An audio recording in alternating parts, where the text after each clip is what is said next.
আমাকে কেউ খারাপ ভাবলে আমি কিছু মনে করি না, কারণ একজন মানুষ কখনো সবার কাছে প্রিয় হতে পারে না। আমি আমার বিবেক দিয়ে নিজের পথে চলব। যে চেনার সে ঠিকই আমায় চিনবে।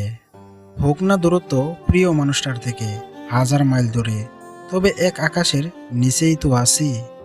যে অল্প কথার অনুভূতি বোঝে না, তাকে আপনি রচনা লিখে দিলেও সে বুঝতে পারবে না। নিজেকে কঠিন জীবনে অভ্যস্ত করো, কঠিন পরিস্থিতির সাথে মোকাবেলা করার অভিজ্ঞতা অর্জন করো, কারণ বিলাসিতা চিরস্থায়ী থাকে না। ঠাট্টার মাধ্যমে সবাইকে আনন্দ দেওয়াকে মজা করা বলে। ঠাট্টার চলে কাউকে আঘাত করাকে মজা করা বলে না, অপমান করা বলে। কথা বলার আগে ভেবে বলুন, কারণ আপনার কথা কারোর খুশি নষ্ট করে দিতে পারে। 12 জনের হাত না ধরে যে কোনো একজনের হাত মন থেকে ভালোবেসে ধরো, তাহলে তোমার জীবনটা অনেক সুন্দর হবে। অনুভূতিগুলো অন্যের কাছে প্রকাশ করার থেকে ডায়েরিতে লিখে রাখা অনেক ভালো। স্বার্থের এই শহরে কাউকে স্বার্থহীনভাবে চাওয়াটাও এক ধরনের অন্যায়। জীবনে যদি আপনার মনটাকে ছোট করে রাখেন এবং আপনার মনটাকে ব্যঙ্গে রাখেন, তাহলে আপনি কোনো বড় কাজ করতে পারবেন না। কখনো কখনো নীরবতা থেকে বড় কোনো জবাব নেই, ক্ষমা করার থেকে বড় কোনো সাজা নেই। জীবনে টাকাই সব কিছু নয়, কিন্তু বর্তমানে সব কিছুতেই টাকার দরকার হয়। যে কোনো কিছুতেই বেশি গুরুত্ব দিলেই খুব তাড়াতাড়ি সেটা শেষ হয়ে যায়। বেশি কেয়ার করতে যাবেন, বেশি গুরুত্ব বোঝাতে যাবেন, তো নিজেই কষ্ট পাবেন। তাই ভালোবাসার মানুষটাকে নিজের থেকে বেশি ভালোবাসতে যাবেন না। মানুষের মনটা বুঝতে শিখো, তার কথাগুলোকে নয়, কারণ একটা কথার একাধিক মানে হতে পারে। যে মানুষটাকে দেখতে ভালো লাগে তার কাছে নয়, যে মানুষটা তোমাকে ভালো রাখতে পারবে তুমি তার কাছে যাও। যে তোমায় পেয়ে অন্যকে ভুলে যায়, সে তোমার থেকে ভালো আরেকজনকে পেলে তোমাকেও ভুলে যাবে। কারণ সে কাউকে ভালোবাসে না, সে শুধু সবার মাঝে নিজের স্বার্থ খুঁজে বেড়ায়। 3 জায়গায় কখনো লজ্জা করতে নেই। 1. খাবার খেতে বসে, 2. ডাক্তারের কাছে গিয়ে, 3. পড়াশোনা শিখতে গিয়ে।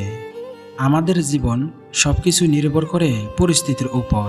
উদাহরণস্বরূপ, স্কুল শুরুর ঘণ্টাটি আমাদের বিরক্তকর মনে হলেও কিন্তু ছুটির সময় এই ঘণ্টার আওয়াজটি অনেক মধুর মনে হতো। কোনো কোনো সময় কোনো কোনো জায়গায় অর্থহীন কথা বলার থেকে চুপ থাকা অনেক ভালো। যতটা সহজে কাউকে ভালোবাসা যায়, ততটা সহজে কাউকে পাওয়া যায় না।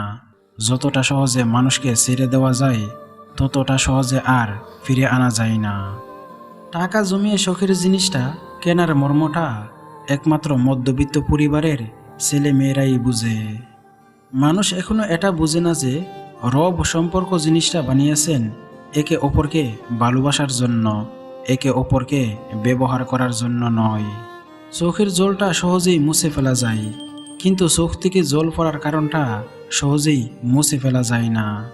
বুদ্ধিমানেরা কোনো কিছু প্রথমে অন্তর দিয়ে অনুভব করে, তারপর সে সম্বন্ধে মন্তব্য করে। নির্বোধেরা প্রথমেই মন্তব্য করে বসে এবং পরে চিন্তা করে। নারীরা স্বভাবতই তাদের স্বামীর কাছ থেকে সবকিছু পাবার পরেও অন্যজনের স্বামী কি করে, তার স্বামী তাকে কি দিল, এই বিষয় নিয়ে নিজের স্বামীর কান ভারী করে তোলে এবং তুলনা করে। তবে স্বামীর উচিত তার স্ত্রীকে বুঝিয়ে বলা যে রব সবাইকে সব রকমের সক্ষমতা দেননি, তাই অন্যের বিষয়ে কান বা নজর না দিয়ে নিজের দিকে দেওয়াই ভালো, তাহলে সংসারে সুখ আসবে। উপকার কখনো তার কাছ থেকে নিও না যে উপকার করে সেটা নিয়ে বারবার হুঁটা দেই। মেয়েরা জীবনে 2টি জিনিস চাই, একটা হলো সম্মান, আরেকটি হলো মনের মতো জীবনসঙ্গী। রিলেশনশিপ হচ্ছে তাজমহলের মতো, দেখতে সুন্দর হলেও গড়ে তোলা অনেক কঠিন।